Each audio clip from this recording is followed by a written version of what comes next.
बहुत अच्छे से सुनना मेरी माताओं। कई माताओं के मन में संशय होता है कि हम 1 महीने का व्रत धारण करते हैं और उस बीच में रजस्वला धर्म आ जाता है। वो रजस्वला धर्म आता है तो हमारे महीने भर का नियम का क्या होता है? इस प्रसंग को थोड़ा ध्यान से सुनना। बार बार ये प्रसंग नहीं मिलेगा और पहले भी कथाओं में ये प्रसंग नहीं आया। आज भीखन गांव की हरिहर्षु महापुराण में ये प्रसंग आया है। तो जितने लोग आस्था पर सुन रहे हैं, जितने फेसबुक यूट्यूब पर सुन रहे हैं, इस प्रसंग को थोड़ा ध्यान से सुनना मेरी माता।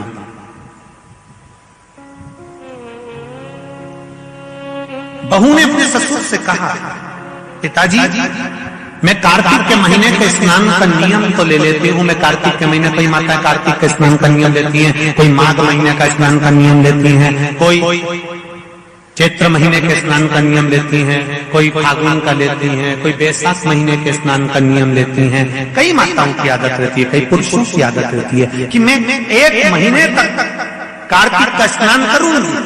पर वो कार्तिक के स्नान में कुछ दिन ऐसे आ जाते हैं कि उसमें रजस्वला धर्म आ जाता है। अब वो रजो धर्म आ गया, रजस्वला धर्म आ गया, तो उस बीच में उसका नियम पूरा हुआ कि नहीं हुआ? उस बीच में वो 5-7 दिन जो स्नान के लिए नहीं गई, पूजन नहीं करी, तुलसी को जल नहीं चढ़ाया, शालिग्राम जी का पूजन या ठाकुर जी का श्रृंगार नहीं कर पाई, तुलसा महारानी का गीत नहीं गा पाई, तुलसी जी का दीप नहीं लगा पाई, तो उसको कार्तिक के महीने का, क्योंकि ये रजस्वला धर्म तो प्रत्येक महीने आना, नारी के लिए रजो धर्म तो हर महीने प्राप्त होना, तो हर महीने अगर रजो धर्म आना है तो कार्तिक महीने का फिर नियम पूरा कैसे हुआ? फिर नारी का नियम कैसे पूरा होगा? फिर नारी तो फिर नियम टूट गया, नियम टूट गया तो उसको कोई फल नहीं मिला। तो बहू ने अपने ससुर से कहा, एक साहूकार से, साहूकार की बहू ने कहा, ससुर जी मेरे मन के संशय को मिटा दो, मैं कार्तिक का स्नान करना चाहती हूँ और उस कार्तिक के स्नान में सबसे बड़ी अगर विघ्नता आती है तो मेरे 7 दिन 5 दिन जो रजो धर्म के जाएंगे, वो रजो धर्म में मेरा नियम टूट जाएगा। उस नियम को पूरा कैसे किया?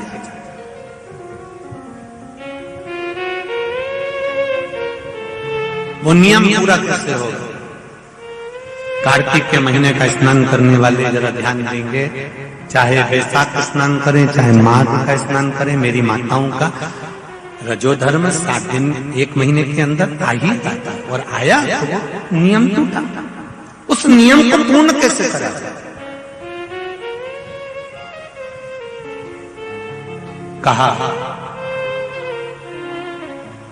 साहूकार ने कहा कि बहू मैं इतना विद्वान तो नहीं हूं, ज्ञानी तो नहीं हूं, पर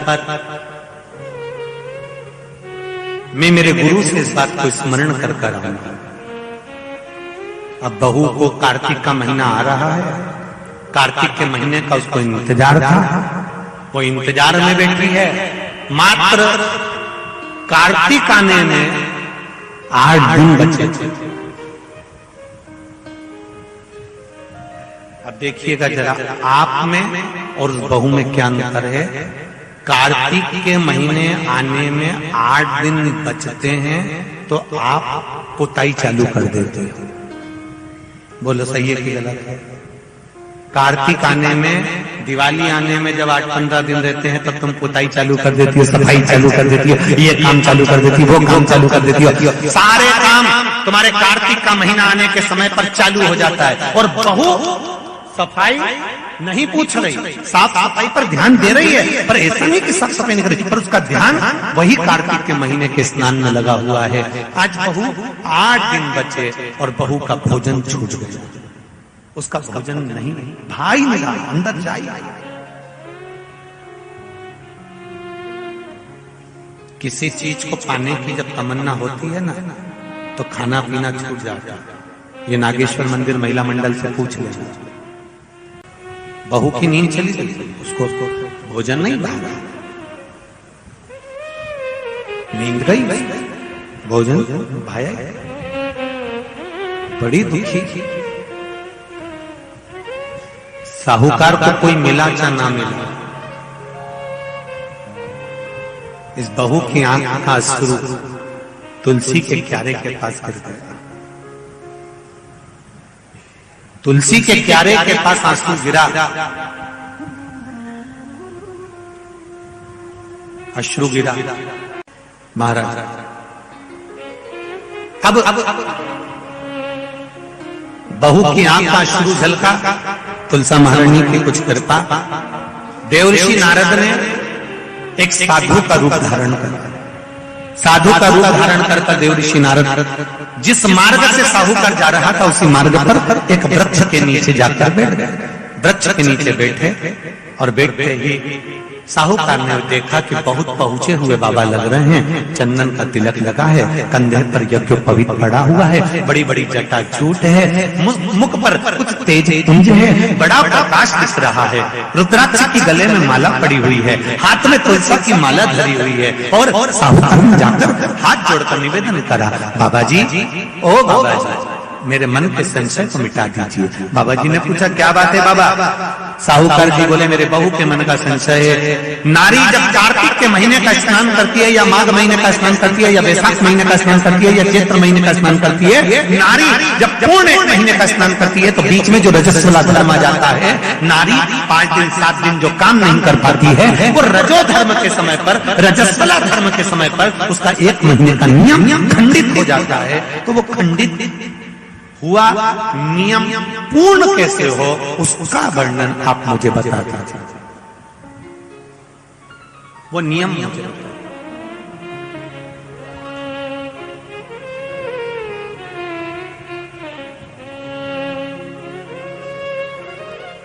संत के रूप में बैठे हुए देवर्षि नारद, श्रीमन नारायण, श्रीमन श्रीमन नारायण, 7 बार देवर्षि नारद ने नारायण नारायण नारायण नारायण कहा। कहने पर देवर्षि नारद ने बोला, सुनो साहूकार जी, सुबह के समय पर जब आपकी बहू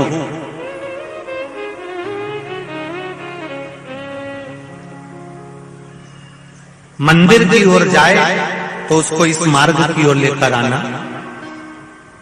मैं आपको ज्ञान उपदेश दूंगा और वो ज्ञान उपदेश आप बहू को श्रेष्ठ दे पाए ना दे पाए, वो बहू सम्मुख में बैठकर सुनेगी तो उसको प्राप्त होगा। ये देखो वही कथा आ गई। आप खाओगे आपका पेट भराएगा, आप सुनोगे आपका कल्याण होगा। बेटों बेटियों को लेकर आओ, बहुओं को लेकर आओ, बच्चों को लेकर आओ, उनके सुनने से उनका लाभ, उनका लाभ। साहूकार घर गए, बहू से कहा, बेटा एक संत अपने गांव में आए हुए हैं और वृक्ष के नीचे बैठे हुए हैं, चलो आप चलकर उनसे अपने प्रश्न को कर लो। बहू ने भगवान का नाम लिया, स्मरण करती हुई बहू पहुंची और बहू ने जाकर तुरंत हाथ जोड़कर निवेदन किया, बाबा जी 1 महीने तक नारी कार्तिक का स्नान करती है, 1 महीने तक नारी माघ का स्नान करती है, 1 महीने तक नारी वैशाख का स्नान करती है, 1 महीने तक नारी चैत्र का स्नान करती है, बीच में अधिक मास का स्नान करती है। उस बीच में नारी का जो रजो धर्म आ जाता है, रजस्वला धर्म आ जाता है, उस समय पर नारी का जो करा हुआ व्रत है 1 महीने का, वो खंडित हो जाता है। उस व्रत की पूर्णता कैसे मानी जाए? तो उस समय पर देवर्षि नारद संत के वेश में थे। उन्होंने कहा कि बहू एक काम करो पुत्री, कार्तिक महीने के पीछे के जो 5 दिन 7 दिन पचवीगन के होते हैं, अगर नारी का रजस्वला धर्म बीच में आ जाता है तो पीछे के 5-7 दिन में से अगर 1 दिन भी नारी ब्रह्म मुहूर्त का स्नान कर कर, सुबह का स्नान कर कर तुलसी में दीप प्रज्वलित कर देती है तो उसके बीच का जो खंडित भाग है वो समाप्त हो जाता है, उसे पूर्ण फल की प्राप्ति। अब फिर सुन लीजिए अच्छे से, अगर मान लो वो पचवीगन में ही नारी का रजो धर्म आ गया तो बहुत बहुत ध्यान से सुनना। ये कथा हरिहर शिव महापुराण की कथा जो भीकन गांव वालों को मिली है, संपूर्ण विश्व के कल्याण के लिए बहुत ध्यान देना। हर नारी का प्रश्न है, प्रत्येक नारी के प्रश्न ये सम्मुख में रहता है। मान लो आपने कहा कि रजोधर्म आ गया मध्य में तो आप पीछे के 5 दिन स्नान करो। वो 5 दिन में अगर रजोधर्म आ गया फिर शिव महापुराण की कथा कहती है, घर में रहने वाली कोई कुंवारी कन्या, घर में रहने वाला कोई पुत्र, घर में रहने वाला पति, घर में रहने वाली सास, घर में रहने वाली कोई सौभाग्यवती नारी, जेठानी, ननंद, देवरानी, या घर में रहने वाला कोई पुरुष अगर बाहर स्नान करने नहीं भी जा सकता, ब्रह्म मुहूर्त में प्रातः के समय पर यदि तुलसी में एक दीप और एक संध्या के समय पर दीप लगा देता है तो भी नारी का नियम पूर्ण हो जाता है। वो नियम खंडित, नियम खंडित। क्या 5 दिन के स्नान का फल है? हाँ, और तुझे मौका मिलेगा तो तुझे समझ में आएगा। देव ऋषि नारद ने बस इतना कहा, उसका फल क्या है तुझे मौका मिलेगा जब मालूम पड़ेगा। तब बहू को समझ में नहीं आया कि आखिर ये सब क्या कहा। देव ऋषि नारद कहकर चले गए। साहूकार की बहू रोज प्रातः का कार्तिक का स्नान करने लगी। कार्तिक का स्नान रोज बहू करती, रोज ब्रह्म मुहूर्त में स्नान कर कर आती। बहू को नहीं मालूम कि नगर के राजा का लड़का युवराज अपनी पत्नी के साथ स्नान करने आता है। राजा और रानी भी स्नान करने आते हैं, युवराज अपनी धर्मपत्नी के साथ स्नान करने आता है। आज युवराज को बड़ा बुरा लगा। युवराज ने देखा कि मैं घाट पर नहाने के लिए आता हूं, पर यह घाट गीला कैसे हो जाता है? मतलब मेरे स्नान के पहले कोई स्नान कर रहा है, मेरे स्नान के पहले कोई स्नान कर रहा है। मुझे ऐसा लगता है जरूर कोई ना कोई आता है। युवराज ने, राजा ने अपने नगर के सैनिकों से बोला, पता लगाओ कि सुबह स्नान करने कौन आता है। सैनिक लगते उससे पहले ही साहूकार की बहू स्नान कर कर चली जाती। दिखाई नहीं दिया, समझ नहीं आया। आखिरी के 7 दिन बचे थे, 8 दिन बचे थे।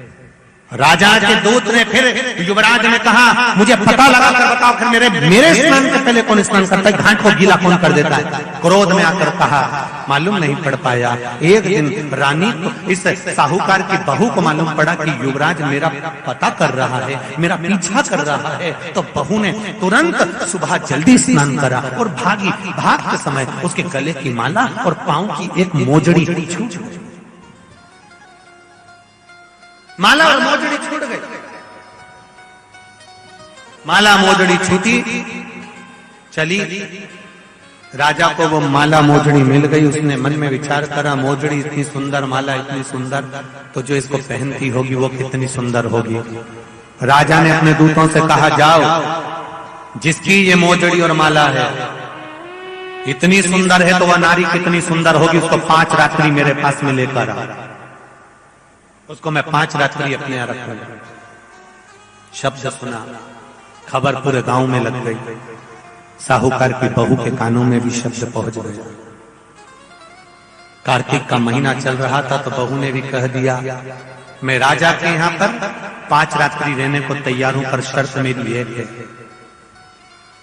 ब्रह्म मुहूर्त का स्नान करते हुए अगर राजा मेरे को मुख देख लेगा तो मैं उसके यहां रह लूंगी। सुबह का कार्तिक का स्नान कर कर जब मैं निकल रही हूं और राजा का पुत्र मुझे देख ले तो मैं रहने को तैयार हूं, नहीं तो मैं नहीं रह सकती। राजा ने भी एक पक्षी, जो पाला हुआ पक्षी था, उस पक्षी को पेड़ पर बिठा दिया और कहा, जैसे ही रानी स्नान करने आए उसी समय पर तू बोल देना, मैं दौड़ कर आ जाऊंगा और इस रानी, इस साहूकारनी का दर्शन कर लूंगा। जब साहूकारनी सुबह के समय पर स्नान करने चली तो देहली पर द्वार को छोड़ते समय प्रणाम करते हुए कहती है, हमारे भारत की सभ्यता, भारत की भूमि की संस्कृति, पहले की माताएं जब मायके से ससुराल जाती थी या ससुराल से मायके आती थी तो जिस तांगे में, जिस गाड़ी में, जिस बस में, जिस टैक्सी में भी बैठती थी उसके भी पांव पड़ती थी, उसको भी प्रणाम करती थी। बोलो दीजिए सही है कि गलत? ये भारत की सभ्यता है, ये भारत का संस्कार है, ये भारत की भूमि की मर्यादा है। जिस भूमि पर से जा रही, ससुराल से मायके जाएगी तो जिस बस में जाती थी उसके पांव पड़ती थी, बैलगाड़ी में जाए, टांगा गाड़ी में जाए, घोड़ा गाड़ी में जाए, उसके पांव पड़ती थी। घर से निकलते समय प्रणाम कर कर जाती। उसने अपने द्वार को प्रणाम किया और द्वार प्रणाम कर कर जा रही है और कहती हुई जा रही है, हे तुलसा महारानी, हे गंगा मैया, हे दामोदर भगवान, ऐसी कृपा करना मैं स्नान कर कर जाऊं तो राजा के लड़का नींद में भरचक सो जाए, ऐसी कृपा कर देना। तोता बोलता रहा, राजा का लड़का सोता रहा। पहला दिन निकल गया। दूसरे दिन राजा के लड़के के मन में प्रश्न आया कि मैं तोते से पूछूं, क्यों रे तोता, क्या वो साहूकार की बहू नहीं आई थी? आई थी, स्नान करके गई, तो मैं जग नहीं पाया।